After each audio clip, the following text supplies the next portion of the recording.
بسم اللہ الرحمن الرحیم۔ میں آپ کو ایسا وظیفہ بتانا چاہتا ہوں جو بزرگان دین سے مسلسل روایت ہوتا چلا آ رہا ہے۔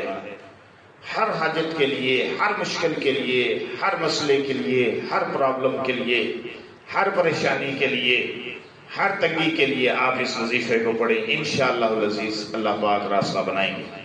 سن لیں، ترتیب سن لیں۔ ہر نماز پنجگانہ، پانچوں وقت کی نماز کے بعد، اگر ایسا نہ ہو سکے تو نماز فجر کے بعد یا مغرب کی نماز کے بعد روزانہ اول آخر تین مرتبہ درود ابراہیمی پڑھیں اور 111 مرتبہ یا حی یا قیوم، یا حی یا قیوم لا الہ الا انت سبحانک انی کنت من الظالمین، یا حی یا قیوم لا الہ الا انت سبحانک انی کنت من الظالمین۔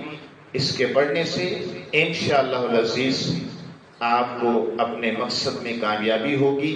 مقصد کو دل میں رکھیں، پاک صاف ہو کر پاک جگہ پر بیٹھ کر ایک ترتیب کے ساتھ اور ایک ٹائم بنا کر اس وظیفے کو پڑھیں، انشاءاللہ العزیز آپ کا ہر مسئلہ حل ہو جائے گا۔